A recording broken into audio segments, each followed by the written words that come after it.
morning. Happy Sunday morning. Just want to share a few things that happened yesterday and how things evolve as I'm headed out to another destination here. I'll explain in just a second. But excuse me, yesterday got to go with Katie down to do her first obstacle course race. We did a Tough Mudder 5K down here in Phoenix, down by the racetrack. And let me tell you guys, if you have never gotten the opportunity to watch an evolution of a person, to go just gaining confidence every single day and exploring boundaries every single day and pushing limits every day, I'm really enjoying my time right now with Katie for the last couple of months, because it's every day. Every day she's trying something new. She's breaking a barrier down or trying to push a new limit, pushing herself with kind of a one more mindset. And this is exactly the kind of things that we want to teach in the 1 of 5 project. Everybody's on their own journey, and it's no secret. My journey is, I'm further down the road in my journey than Katie is. But she picked up where she needed to pick up. She started in about probably September 2022. And it's now middle of February, and I'm just watching her journey from the outside looking in, and yeah, I've been kind of coaching her through some things, but it's really her. You know, she's really doing the work, and that's the beauty of it, is she finally committed to it. She said, you know what, I'm just going to jump in with both feet and see what happens. And the best part is as proud as I am of her and watching her evolution into this new person she's becoming, she's proud of herself. And I got to see it in full display yesterday. We went out and ran the 5K Tough Mudder, and she was real nervous to even sign up. Like, she didn't even want to sign up. And I kept kind of poking the bear a little bit with her, to be honest with you. I just kept kind of throwing it out there. And finally one night back in the middle of January, beginning of January or so, she was Googling around, and I said something about it, and she started reading about it, and she signed up for a obstacle course race in, I think it's on April Fool's Day, on April 1st this year. And I can't, it's called Rugged Maniac, and it's over in Mesa, and it'll be fun, whatnot. But then, we got to talking, and she goes, fine, I hate you. And she signed up for the Tough Mudder. So she really only trained for about a month.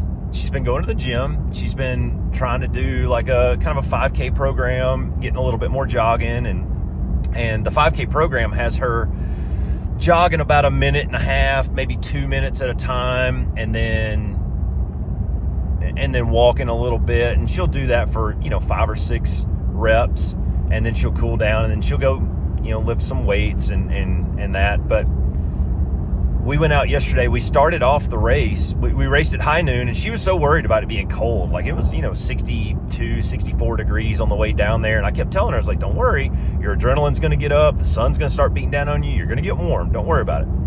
So she strips down. She puts on a tank top. She trusts me a little bit. And sure enough, within the first 100 yards, we're red. We're sweating. It's great. She ran almost a mile without stopping, which she hasn't done that since I met her. In 1997, we were in tech school in Wichita Falls, Texas, in the military, and we would run, 3 miles every morning or whatever it was, and she would do that. But I don't think she's run that far without stopping in, gosh, decades. Like, seriously. So I was really proud of her just for pushing. She kept saying, okay, I can make it to that fence post, or okay, let's pass these people, and motivating herself. She ran all the way to the first obstacle, which was about 0.8 miles, so almost a mile without stopping. It was awesome. And the best thing about the whole day was she had gotten herself kind of worked up over a couple of different obstacles that she was really nervous about. One of them was the ice plunge. She didn't want to jump in that icy cold water out there. She was really nervous about it. Now, this woman does cryotherapy for her fibromyalgia and her chronic pain. So you would think that jumping in an ice bath really wouldn't be that big of a deal to her.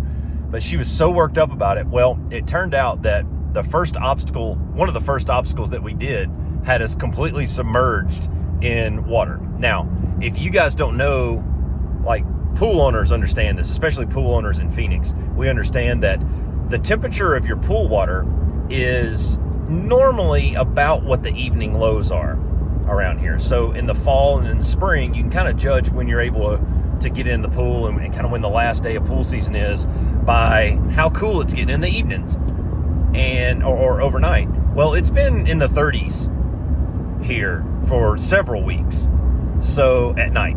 So I knew that water was going to be freezing cold, and I kind of intentionally didn't say anything to her. I wanted her to kind of experience that one on her own. And after she wailed in shock a couple of times, she got through it, and it turned out it was really not that big of a deal. We got to the ice plunge bath, and she goes, "You know what? It can't be any worse." And she jumped in. I mean, it was a little bit worse, but not terribly bad. It was refreshing by that point because we were so covered in mud and sweat and nastiness and kind of hot that we got to rinse off a little bit and cool way down. And I told her, referring back to my book, No New Lessons, I told her, I said, now you kind of know what it felt like when we were trying to cross that damn glacial river up in Alaska. That water was freezing cold. We got out and our legs were bright red, and I tried to hug her to warm her up after the ice bath, but she's like, don't touch me.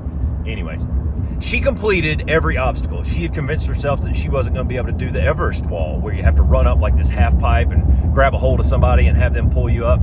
She had convinced herself that she wasn't going to be able to do that. Well, she did it. I did it first, and I got up there, and I got a couple of guys around me, and I said, "Hey, that right there, that's my wife. We got to get her up here." And she ran up, she grabbed a rope, got one hand over another, and then I was able to reach down and grab her hand, and another dude grabbed her leg, and we slung her over the top of that thing. And she, you know what? She didn't get scared to the point where she froze. And I've seen this woman scared to the point where she froze. When we were in Angel's Landing in Zion, she got on those chains up on the fin up there. She made it about 30 feet and she froze. And I had to literally grab her hands and move her off of the chain. But she did the big obstacles. She did the little obstacles. She did the wet ones and the muddy ones and the cold ones. And she did great.